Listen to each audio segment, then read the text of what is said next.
ایک شخص اپنے شیخ کے پاس آیا اور کہا کہ اے شیخ مجھے نا ایک وظیفہ بتائیں کہ میں وہ پڑھوں تو مجھے اللہ کے نبی کا دیدار ہو جائے. تو شیخ نے کہا رات میرے پاس گزارو. شیخ نے اس کا جب کھانا تیار کیا تو اپنی بیٹی کو بولا کہ اس میں نا نمک ایکسٹرا ڈال دینا. تو جب نمک زیادہ ڈال دیا کھانے میں تو گھر میں جس کمرے میں وہ آرام کر رہے تھے اس میں پانی نہیں رکھا.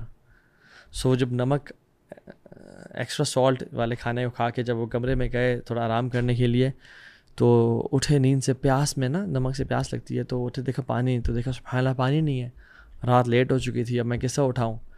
تو بڑے پیاس میں وہ سو گئے. صبح اٹھے تو شیخ نے پوچھا ہاں رات کو خواب میں کیا دیکھا.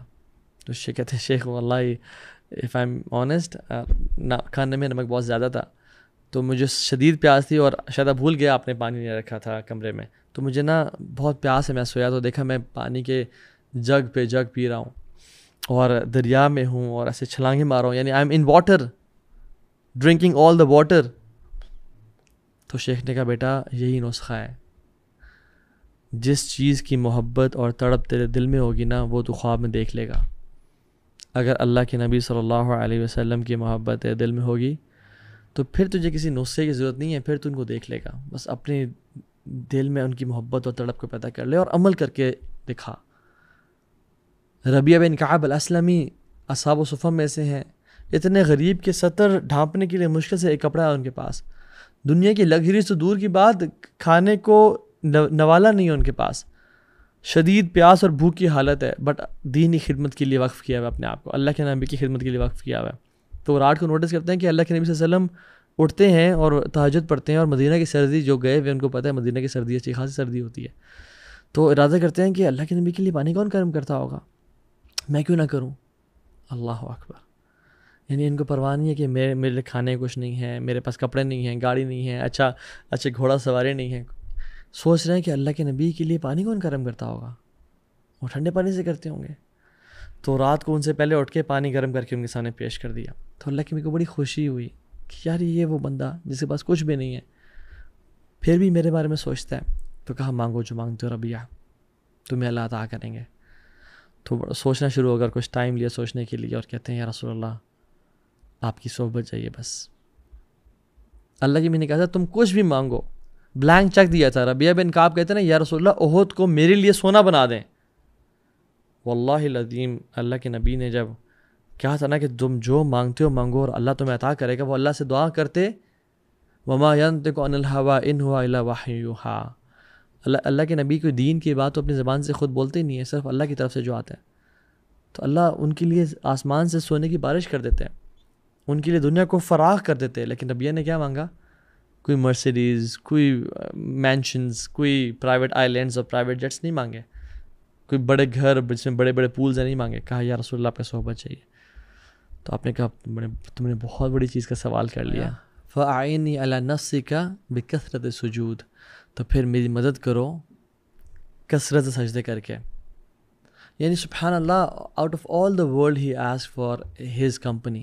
فتح مکہ کے بعد ابو بکر صدیق جو سب سے بڑے محب رسول تھے صلی اللہ علیہ وسلم, جب ان کے فادر نے اسلام قبول کرنے کا ارادہ کیا تو بڑے خوش تھے, اور اللہ کے نبی صلی اللہ علیہ وسلم کے پاس لے کے آ گئے.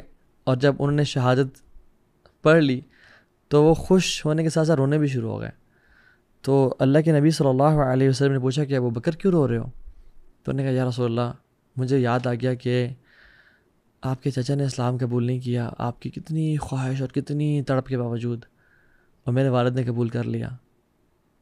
I was thinking and wishing کہ کاش میرے والد کی جگہ آپ کے چچا اسلام قبول کر لیتے ہیں, شاید اس سے آپ زیادہ خوش ہو جاتے ہیں, آپ کو زیادہ خوشی نصیب ہوتی کہ آپ کو کہیں دکھ نہ ہوا ہو کہ میری فیملی نے تو قبول نہیں کیا اسلام, کچھ ممبرز نے, بٹ ابو بکر کے چچا, حالانکہ اللہ کی تو رحمۃ اللہ عالمین ان کو تو خوشی تھی, بٹ سی دا سینسٹیوٹی کہ ابو بکر صدیق نے کیسی محبت تھی کہ دوسرے کو اپنے اوپر پریفر کرنا. ایون زید بن تزرہ رضی اللہ تعالیٰ عنہ جب مکہ کے کفار اور مشرکین ان پہ ٹارچر کر رہے تھے, اور یہی کہ احد احد کہنے پہ اور محمد رسول اللہ کہنے پہ, تو ایک شخص سردار آیا اور کہا کہ ہاں اب تم چاہتے ہو کہ تمہاری جگہ تمہارا جس پہ تم کا اسلام لے کے آیا محمد ہوتا صلی اللہ علیہ وسلم. تم چاہتے ہو، تم خواہش کر رہے ہو نا، تو پہلے کیوں نہیں ایسا فیصلہ کیا؟ اور آپ دیکھ لیں محبت تو اچھے ٹائمز پہ تو شو ہوتی ہی ہوتی ہے، بٹ ان فیکٹ اصل محبت تب شو ہوتی ہے جب برے ٹائم ہو انسان پہ، جب مشکل ہو، مصیبت ہو، پریشانی ہو. دو موقع پہ انسان کو آزمایا جاتا ہے، ایک خوشی کے موقع پہ، ایک غم کے موقع پہ.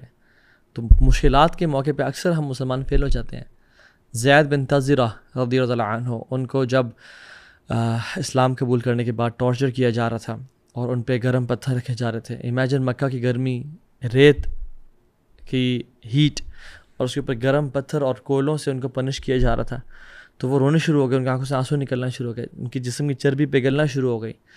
تو ایک سردار نے کہا کہ ہاں آپ پچھتا رہے ہو اپنے چوائس پہ، آپ چاہتے ہو نا کہ محمد تمہاری جگہ پہ ہوتا صلی اللہ علیہ وسلم. کہتے ہیں میں خواہش کرتا ہوں کہ میری 100 جانیں قربان ہو جائیں اور ان کو ان کے جسم پہ ایک کانٹا بھی نہ لگے. میں ان کو اپنی جگہ پہ امیجن کروں، کبھی ہو ہی نہیں سکتا.